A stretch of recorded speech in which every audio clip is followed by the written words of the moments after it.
Fox News alert, it is all hands on deck for the Democratic Party. Those aren't our words, they're Obama's. Tonight, a presidential gathering in Manhattan with one goal: save the Biden campaign. Bubba, Barack, and Biden at Radio City Music Hall for a fundraiser emceed by Stephen Colbert. Musical guests include Queen Latifah and Lizzo. And a very special guest, renowned artist Hunter Biden is in the house.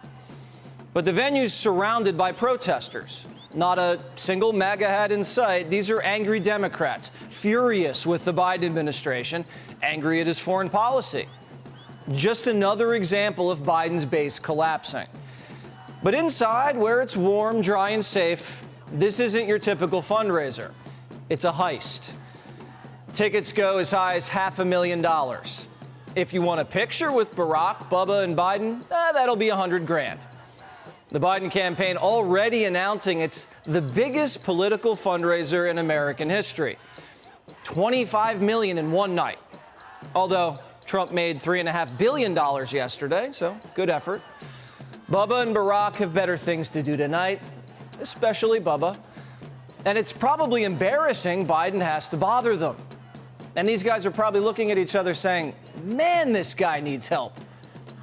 There are no two bigger political animals than Barack Obama and Bill Clinton, probably, so they read the same polls that the Biden campaign read, and they know that this is a tough spot for President Biden. A bit of a competitive spirit here, but both Bill Clinton and Barack Obama can explain the Biden challenge and his record perhaps better than Joe Biden can himself. CNN reporting tonight, Obama is the Biden whisperer. He's the only one who can talk disillusioned Democrats out of their funk. Obama handed Biden his coalition, and Joe wrecked it. Now Joe's saying, hey, can you help me put this thing back together? So Obama's taking over the Biden campaign. The New York Times reporting he's calling the White House constantly and panicked that Joe's going to blow it. He already has. Genocide Joe has got to go. Genocide Joe has got to go. What are you here protesting about? I hate old white men. I'm protesting American empire. The American government is funding a genocide with our tax money. I'm protesting the American government. Simple as that. Why are you mad at Joe Biden? Joe Biden is an old white man. He's a clown. He's supporting Israel against Palestine. That's what we're angry about. He's racist. He's ruining the country. He's not listening to the American people. No genocide, Joe. The whole damn system's got to go. Everyone's also mad with Obama and Clinton, are you? Yeah, because Obama did drone strikes in the Middle East during his presidency. What's your message to Joe Biden? My message to Joe Biden is cease fire now. You should be ashamed of yourself. I don't believe you have an ounce of guilt in your body. If Joe Biden keeps it up, are you going to vote for him? No. No. I'm definitely not voting for him. Absolutely not. Absolutely not. What about Joe Biden? Does he have your vote? No, he doesn't have my vote. Who does? This does. Oh. Okay. As you can see, no one's here to see Joe Biden. If this was a solo act tonight, the crowd would be as small as Gutfeld's. Tonight is all about money. Corporate executives pouring money all over Joe, the puppet they control, while at the same time they steal Trump's money so he can't pay lawyers to keep Fannie, Bragg, and Smith off his back. Biden's campaign isn't about you. It's about revenge and how they can use lawyers, donors, and Colbert's to get it. You can't go a day without thinking about what he's done to this country, because he's such a little baby that he's thrown 250 years of democracy out the window by not accepting the results of an... I mean, it's so crazy. He's such a sociopath. He's so insane. He just couldn't admit to losing. And we know he lost. He knows he lost. And look how he's fooled everybody. He's convinced all these people that he didn't lose. He's such a sick man. He's so sick. Now, while the Democrat dream team is shaking down New Yorkers, Donald Trump's in New York for another reason that has nothing to do with money. the former president attending the wake of a murdered NYPD officer. Jonathan Diller, a 31-year-old father and husband who was shot to death by a career felon with 21 arrests, out on bail. Trump was there to comfort friends and family. I just visited with a very beautiful wife that now doesn't have her husband. Stephanie was just incredible. Their child, brand new, beautiful baby, sitting there innocent as can be, and doesn't know how his life has been changed. But the Diller family you'll never be the same. You can never be the same. And we have to stop it. We have to stop it. We have to get back to law and order. We have to do a lot of things differently because this is not working. Biden arrived in town at noon, and instead of paying his respects, he taped a podcast. He never even called the family.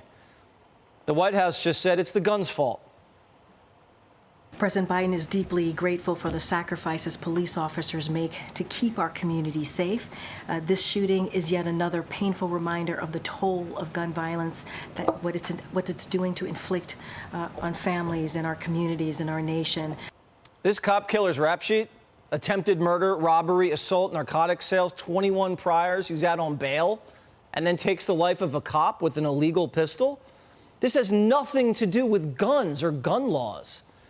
Democrat policies and Democrat prosecutors let this beast stay on the streets, and Biden's silent. Why?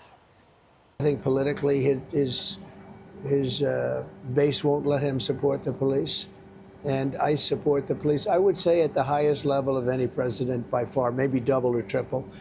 And they knew that. That's why when I walked into that funeral parlor, it was like love. They want to shy away from it. They didn't even call the family. They could have called. You don't have to be a rocket scientist to know. Even a call would be perhaps, I'm not sure they'd take his call. Joe Biden snubbing the family of a slain cop so he could take a podcast before a fundraiser. Blood on his hands. He butchers the name of Laken Riley, checks his watch when the caskets come home from Afghanistan, waits a year to visit East Palestine's toxic train wreck, falls asleep at a Maui fire funeral. There's nothing Barack and Bubba can do to save the man. A new Fox News poll shows Trump leading Biden by 5. Biden's losing the youth vote, something a Democrat hasn't done in decades. Trump's up 18 with young Americans. The majority of us are not better off. And here's something you'll never hear in the media. Trump's more likable than Biden. We keep hearing about Trump's personality. You know, he says this, he tweets that. But people think Trump's a more likable man than Joe. And there's something else besides Trump that Biden has to worry about. RFK Jr.'s making noise. He has the highest favorability rating out of everybody. About half the country actually likes the guy. His support's growing. In a three-way race nationally, RFK Jr.'s pulling near 15% of the vote. That qualifies him for the presidential debates. That could be the greatest television ever, besides Jesse Watters Primetime. Kennedy, Trump, Biden, all on the same stage. No wonder Barack's taking the reins of the Biden campaign. No wonder Clinton's coming out of retirement. No wonder tickets are 500,000. Without donors, lawyers, and old faces, Biden doesn't even have a campaign. Hey, Sean Hannity here. Hey, click here to subscribe to Fox News YouTube page and catch our hottest interviews and most compelling analysis. You will not get it anywhere else.